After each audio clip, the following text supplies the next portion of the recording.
Bonjour, alors aujourd'hui, on va faire une programmation où est-ce qu'on va utiliser deux lutins qui vont se diriger dans deux directions différentes. Alors, la première chose que j'ai fait, j'ai choisi mon premier lutin ou mon premier sprite qui est le chat.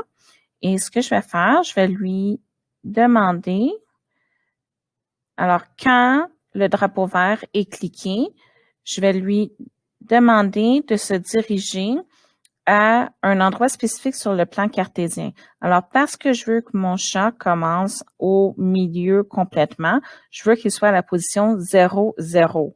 Alors, le X, c'est le plan cartésien à l'horizontale et le Y à la verticale. Alors, on peut voir qu'il commence au centre complètement de notre carré de programmation.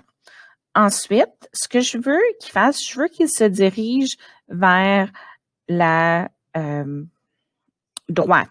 Alors, je dois rajouter un mouvement. Puis, ce que je vais faire, je vais lui demander d'avancer de 50 pas.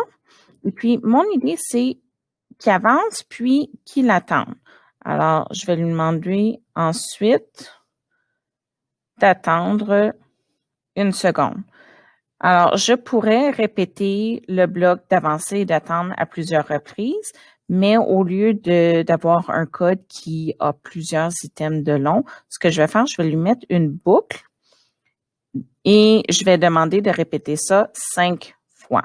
Alors, si on essayait tout de suite, on pourrait voir que il commence et il avance, il arrête, il avance, il arrête.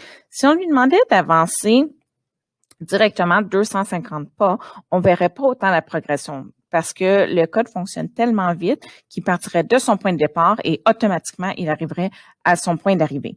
Alors, en lui demandant d'attendre entre chaque 50 pas, ça nous donne un peu l'impression qu'il est en train de marcher, comme on est capable de voir un film qui se déroule. Et à chaque fois que je clique le drapeau vert, il va recommencer à son point de départ. On peut voir qu'il recommence du milieu et il avance vers la droite. Mais ce que je veux faire aujourd'hui, c'est pas simplement avoir un lutin qui se déplace, je veux avoir un deuxième lutin qui va se déplacer en même temps. Alors, je vais venir ici dans le bas de l'écran, puis je vais en rajouter un et j'ai décidé de rajouter un ballon. Alors, mon ballon, si je mettais mon sprite, je vais juste le séparer ici au début. Alors, je veux qu'il arrive pour que ça ait l'air comme si, au début, il tient le ballon. Et puis, on peut voir que ma position, en dessous ici, c'est 20 pour X et 27 pour Y. Alors, quand je vais faire ma programmation, je vais commencer de la même façon qu'on a commencé avec le chat. Alors, je clique quand le drapeau vert est cliqué. Ensuite, dans le mouvement, je vais demander d'aller à un endroit spécifique, puis ça va être 20 et 27. Parce que c'est là qu'il a commencé aujourd'hui l'orientation, les points cartésiens sont déjà indiqués. Alors, on n'a pas besoin de les changer tout de suite. Ensuite, ce que je vais faire, parce que je ne veux pas que mon ballon s'en aille dans la même direction que mon chat, je vais lui demander de s'orienter dans une position différente. Alors, je vais aller choisir le bloc d'orientation. Alors, on peut voir que si je clique sur le 90, on a un cercle qui apparaît et la flèche est présentement dirigée vers la droite. Ça veut dire que automatiquement, le ballon se dirigerait vers la droite aussi. Par contre, ce que je veux, c'est donner l'impression que le ballon s'envole. Alors, je vais lui demander d'aller vers le haut. Alors, en allant comme ça, on a le ballon qui va se diriger dans une direction complètement différente que le chat. Alors, maintenant, après être orienté, je vais faire la même chose que tantôt. Je vais aller mettre avancer. Puis là, ici, je ne veux pas que le ballon avance aussi vite que le chat.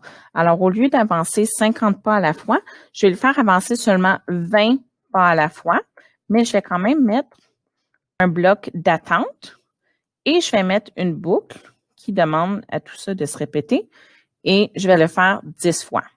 Alors, si on recommence ici, on peut voir que mes deux lutins, mes deux sprites sont ensemble. Si je clique le drapeau vert, qu'est-ce qui va arriver? On peut voir que le ballon se dirige dans une direction et le chat dans une autre. Alors maintenant, je pourrais aller rajouter des éléments intéressants comme par exemple rajouter un arrière-plan ou autre chose, mais pour la programmation de base, on a maintenant ici 2 sprints ou 2 lutins qui se dirigent dans des directions différentes.